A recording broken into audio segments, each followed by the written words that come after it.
샬롬, 류 선생의 구속사 천국열차, 유도수 목사님의 신구약 성경 파노라마를 낭독하는 시간입니다. 지금은 여호수아 파노라마 4장입니다. 이 돌들은 무슨 뜻이뇨? 도표 해설. 4장은 요단도하를 기념하는 기념석을 세운 내용입니다. 4장 도표를 보십시오. 중앙에 이 돌들은 무슨 뜻이뇨가 2번 나옵니다. 이 말씀이 4장의 주제입니다. 또한 돌과 12이 강조되어 있음을 봅니다. 12지파 대표가 12돌을 취하였습니다. 이 12돌은 12지파를 상징하고 있음을 의미합니다.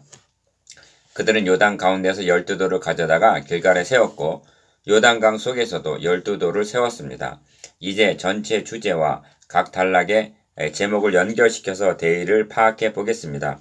이 돌들은 무슨 뜻이뇨 했는데 요단 가운데 있던 돌 첫 단락을 가져다가 기념석을 세운 것은 무슨 뜻이고 요단 가운데 세운 돌 둘째 단락은 또한 무슨 뜻이며 요단강이 합쳐짐에 수장된 돌 셋째 단락의 의미는 무엇이며 길갈에 세운 기념석 넷째 단락 이 돌들은 무슨 뜻이뇨가 4장의 대의입니다.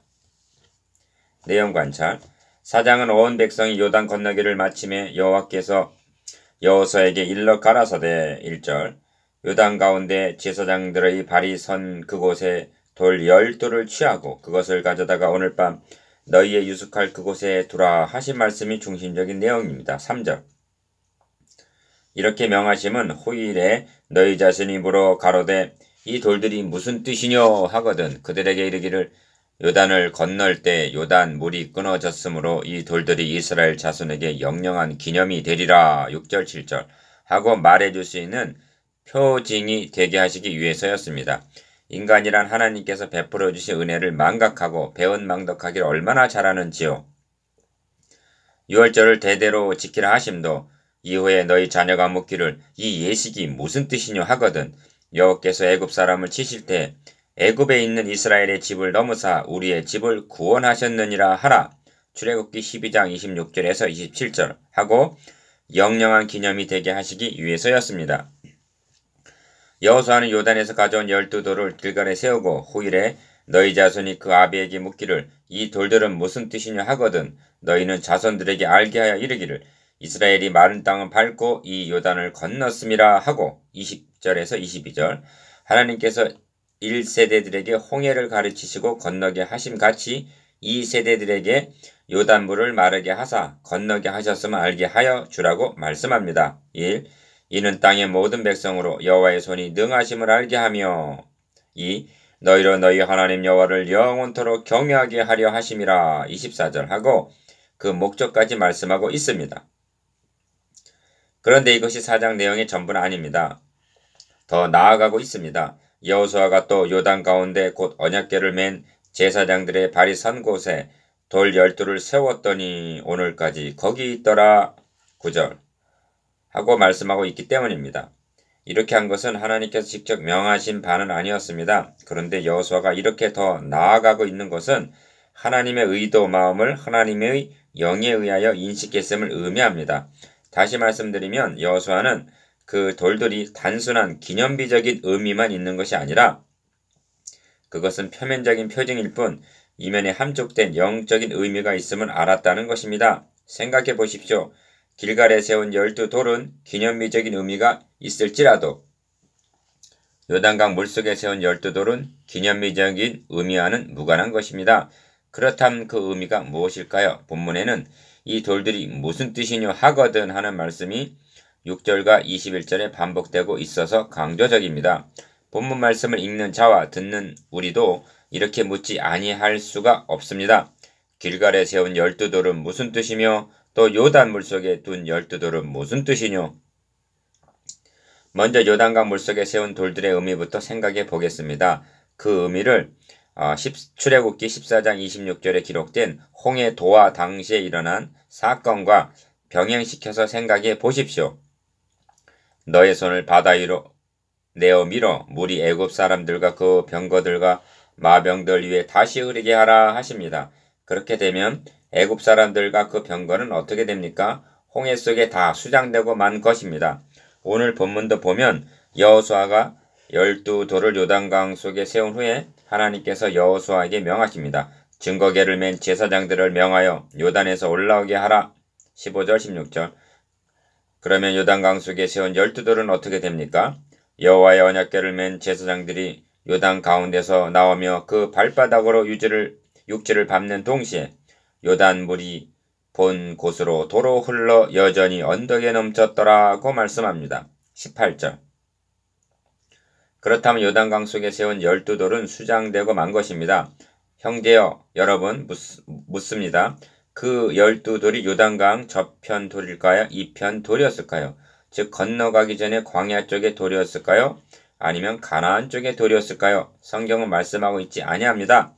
왜냐하면 성경을 상고하는 자가 이점은 당연히 알 수 있을 거라고 여겼기 때문일 것입니다. 저쪽 돌, 즉 광야 쪽의 돌이었음이 분명합니다. 5장 9절이 이것을 암시해주고 있습니다.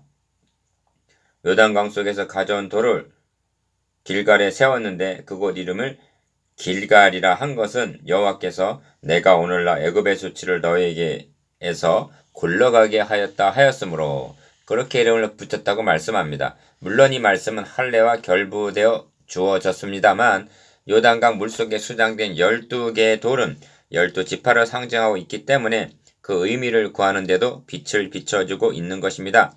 그렇다면 이제 해답은 분명해졌습니다. 요단강 속에 12돌을 수장한 것은 애굽에서 대대로 종살이 하던 노예 근성과 광야에서 불순종하던 수치스러운 옛사람을 요단강 속에 주고 장사 지냈음을 뜻합니다. 그렇다면 길갈에 세운 12돌의 의미도 분명해집니다. 우선적으로 12돌을 세웠다는 것을 명심하십시오.